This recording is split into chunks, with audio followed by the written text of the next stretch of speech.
explorer l'histoire du documentaire d'aventure revient à faire un périple dans l'espace et dans le temps. J'allais avoir besoin d'aide sur ce coup-là.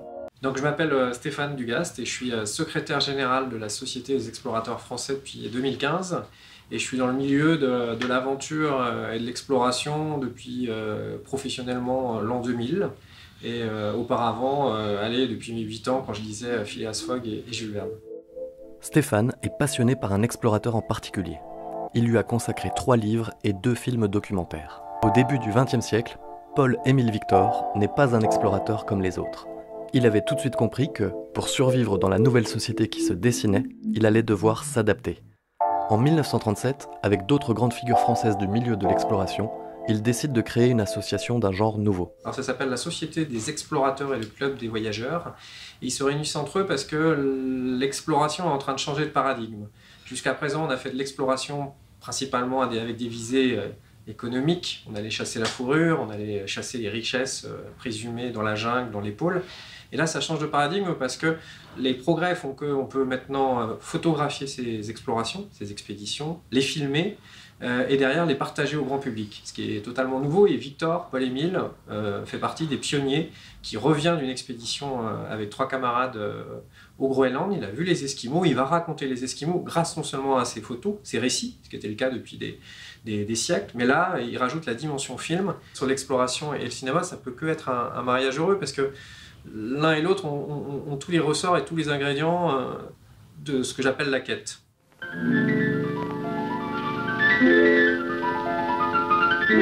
Montées et descentes. Les aigles de l'Himalaya viennent nous saluer.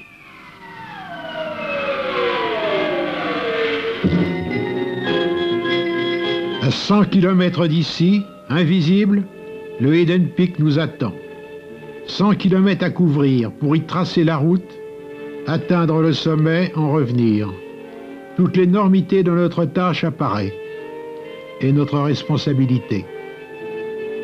Serons-nous dignes de la confiance de ceux qui nous ont choisis? Il va y avoir Société des explorateurs français, puis le bras économique, en quelque sorte, qui leur permet de gagner leur vie, connaissance du monde. Et donc connaissance du monde permet à ces explorateurs et exploratrices de montrer leurs films dans les préfectures, les sous-préfectures, de profiter du chemin de fer qui permet d'aller partout. Et la Société des explorateurs est plus, non pas un rassemblement de notables, mais un rassemblement de spécialistes qui promeut l'esprit d'exploration. Et patatras, tout va s'effondrer en 1939. Et les activités vont reprendre avec beaucoup d'allant en 1945.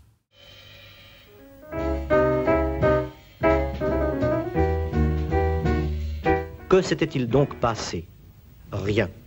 Une panne grave du poste émetteur, irréparable par l'équipe de Charcot.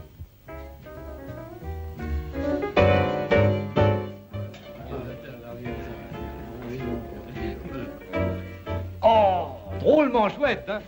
Elle est pas bien la garçonnière. Ah, si alors. Ah, tu vois. Seulement, c'est pas haut de plafond, hein?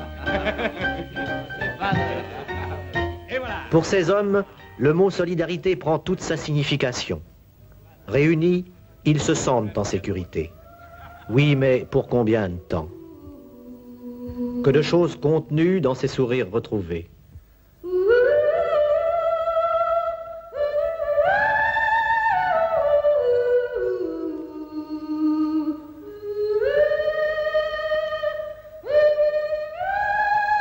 Et en France, donc l'aventure dans les années 50-60 fait florès, devient quelque chose qui rentre dans le foyer des Français. Et dans les années 70, on est à l'apogée de ces vieux explorateurs qui sont tous des spécialistes, et des spécialistes des trous. Et Pierre Desproges disait en spectacle que tous les explorateurs aventuriers étaient des spécialistes des trous. On avait le spécialiste des trous qui mouille, Jacques-Yves Cousteau, grand océanographe, le spécialiste des trous qui gèlent, Paul-Émile Victor, grand explorateur polaire, et le spécialiste des trous qui pètent, Haroun Tazieff, le grand volcanologue. Si bien souvent le décor dans lequel se place le film est déterminant quant à la nature de celui-ci, l'incarnation de l'aventure en elle-même par un protagoniste charismatique permet de créer un lien très fort avec le public. Pour faciliter l'identification, il est souvent caractérisé par un élément visuel. De temps en temps, c'est son moyen de transport qui attire l'attention. Souvent atypiques des zones géographiques que l'explorateur doit traverser, ces véhicules sont essentiels pour l'aventure proposée. Ils ont un rôle déterminant dans le film en étant parfois considérés comme des personnages à part entière. Jeunes et impétueux, Suac et Essir sont toujours impatients de tirer.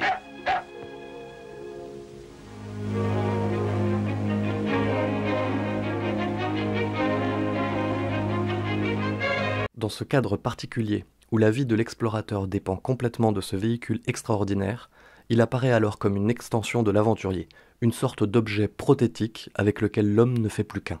De la même manière, les combinaisons portées par le couple Maurice et Katia Kraft, pour supporter ces conditions extrêmes, leur confèrent des allures majestueuses.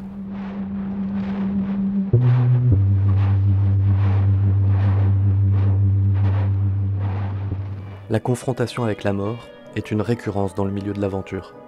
L'homme n'est que bien peu de choses face à la nature, et c'est souvent dans cette confrontation périlleuse que le cinéaste trouve les enjeux de son film.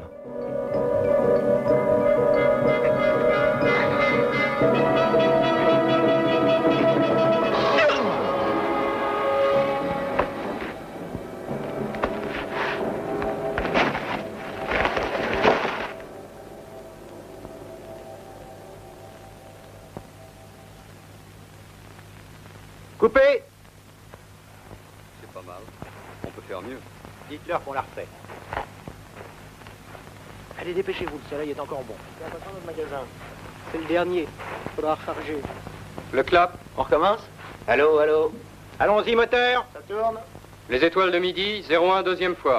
Non, mais il y a ce parallélisme entre cette quête au sens physique du terme et cette quête peut-être artistique et métaphysique d'un cinéaste, parce que l'explorateur, quand c'est pas lui qui se filme, ou en tout cas quand c'est lui qui se filme, il est obligé aussi de penser à son objet cinématographique. Alors certains explorateurs le délèguent totalement à un réalisateur, dont c'est la spécialité. Il y en a d'autres qui veulent tout faire, qui sont à la fois les acteurs de l'exploration et les réalisateurs. Je pense à Mélusine Malander et à Christian Clot. Chaque système, chaque modus operandi a ses avantages et ses inconvénients. Il y a des inconvénients qui n'arrêtent pas ces aventuriers modernes bien connus du grand public. Pour cela, le décor ou le moyen de transport peut varier d'un film à l'autre. La vraie constante, c'est le danger, la survie dans un milieu inhospitalier. Je m'appelle Mike Owen. Je suis né en 1966 à Johannesburg, en Afrique du Sud. Aujourd'hui, je vis en Suisse, au Moulin, tout près de Châteaudet. J'ai fait la tour de la Terre sur l'équateur en restant sur une bande de 50 000 autour du monde.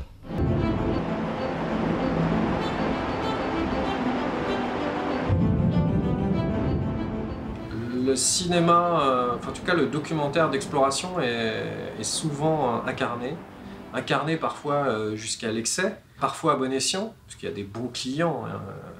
Un Mike Horn est un bon client. Bon, on lui aura aussi reproché au cours de ses aventures à peut-être faire trop une aventure spectacle pour la caméra et moins une aventure réelle. C'est vrai qu'à un moment, quand il avait fait de mémoire un film sur le tour de l'Antarctique, où il changeait de bateau, on lui, un petit peu comme dans un stand de Formule 1, il changeait de bateau, on lui donnait le bateau, après on lui donnait la poulka.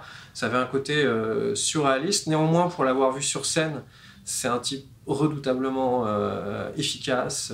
En tout cas, l'incarné nécessite, comme le non-incarné, de vraiment penser ses films, de les écrire, et puis de se dire qu'en face, il y a des spectateurs, téléspectateurs, téléspectatrices, spectateurs, de festival qui ne sont pas dupes. Et il y a une vraie prime, je crois, à la sincérité, et on le voit quand on fait des festivals d'aventure. Dès que ça sent un petit peu l'aventure spectacle clippée, etc., on décroche vite, quoi. La différence entre un bon explorateur et un mauvais explorateur, c'est la sincérité. C'est l'atout principal de l'aventurier avec lequel il va pouvoir créer un lien solide avec son public.